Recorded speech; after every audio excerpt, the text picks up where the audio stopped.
Hello and welcome to today's Coffee and Conversation. With me is my friend Dr. Charlie Cartwright. And we were having lunch and we were talking about death. And it's something I think a lot of people, when it comes to funerals and stuff, don't maybe always look at it with the right perspective.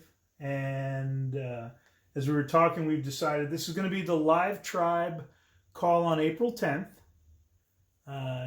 Dealing with death, a different perspective, because it is part of life. And it's not so much our deaths that we're talking about, but dealing with it and how it impacts others. What was one of the thoughts that that hit you the hardest? Yeah, so it's something that during my coaching training that I always emphasize with leaders, with men, is that it's so important to show up. Okay? That the easy part of our days are the normal day-to-day, but when there's someone close to us that experiences a loss of life, someone close to them, could be a family member, could be a close friend, it's so important for us to show up and be there to support the living, right? To support the family that's been left behind. And it's so easy to dodge that responsibility, right? So easy to say, I had plans, or I don't know what to say, or I don't want to make them feel worse. And so therefore we talk ourselves out of showing up, and we make so many efforts to connect with other human beings, and you make these little baby steps, but you can advance the depth of a relationship by a mile just simply by showing up at one of these events. One of my best friends, Mike, when his dad passed away, funeral was in St. Louis. He said, "You don't have to show up. It's a 4-hour drive." How do you not show up for one of your best friends? And I didn't look at it as optional. And I'm not a big fan of funerals. Not been something that's been in my comfort zone. Growing up, I was not. Where sometimes death doesn't bother people.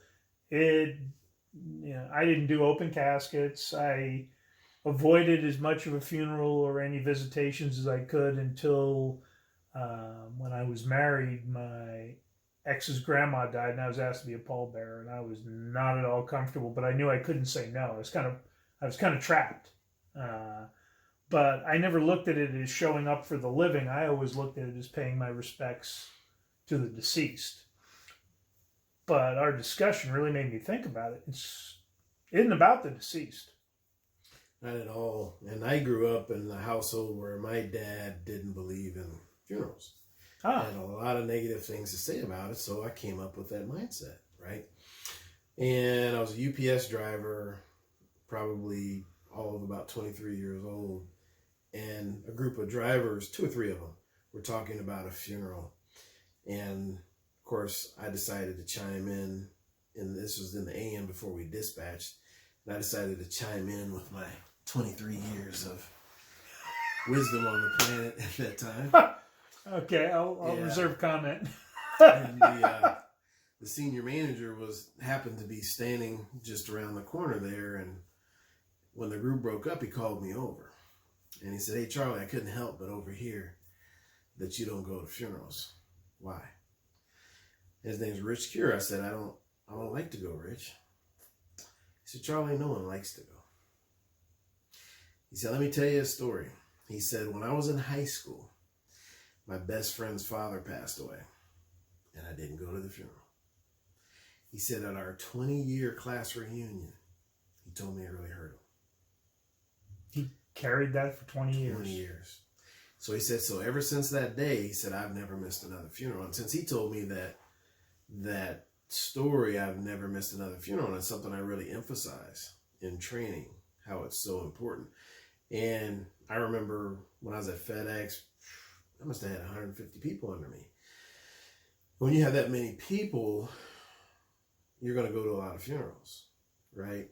There was 1 week. It was a bad week. It went to like 4 in 1 week. I just remember the response was always very similar. with the people. They cried. They thanked me for coming. You don't know what this means to me, and would hug me. And then they would go be with their family.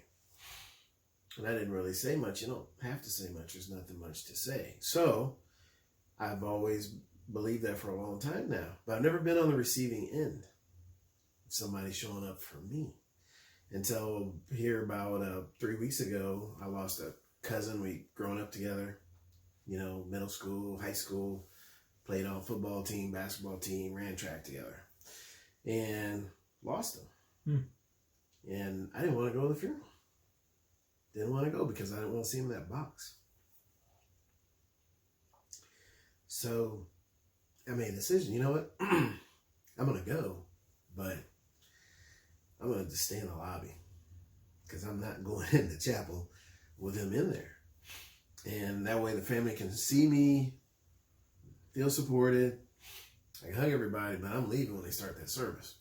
So I get a call from his best friend saying, hey, his wife's waiting for you to call her back. I was like, well, you know, I wasn't going to call her back because I already know what happened. I'll be there. She says, well, she wanted to know if you'd be a pallbearer. And of course, I told her you would.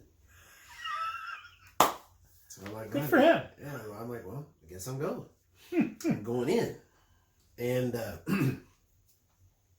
so he and I get there early because we're pallbearers, and we're sitting in the chapel, looking down at the ground, and the shadow, this big shadow, comes up on my right side.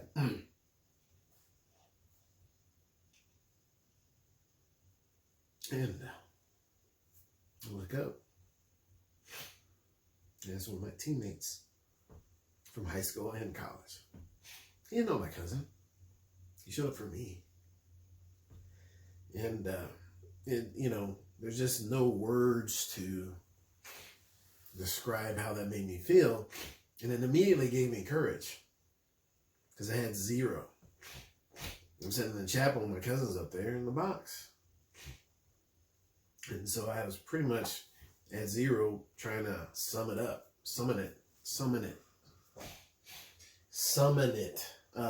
And immediately I felt strength and felt supported.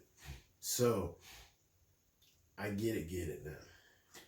And I have over the last handful of years made it a point to attend when I, you know, sometimes there's a travel thing, you know. To this day, I have regret over missing one. So, dear friend of mine that I used to work with, Nancy, her son died of cancer. I also knew his sister who worked for the company. And it wasn't a lot of time, and I just didn't make it happen. I told myself I couldn't, and really it was going to be challenging, but I look back now and I should have been there. You know. Now what I did do is his sister was taking in his two boys. And they were already not Dave Ramsey folks to begin with, so money was already tight. And so I just remember, well, what can I do? Well, I could send some grocery gift cards.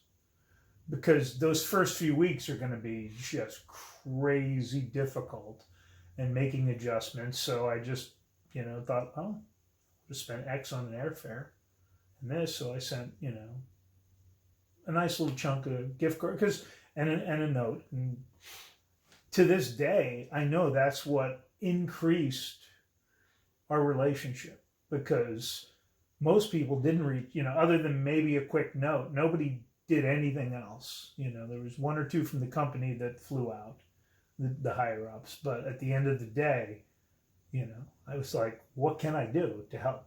And, we're going to talk about this a little more in depth on April 10th. But it is about doing the things you don't want to do, the difficult things. Sometimes those are the things you have to do. And as men, that's our responsibility. Yeah, we talked about it earlier that, you're a little boy, you're growing up, everybody wants to grow up to be a man until it's time to do man things. Yeah, we just want to do the fun stuff, right. The man things. We don't want to do the hard stuff. Exactly.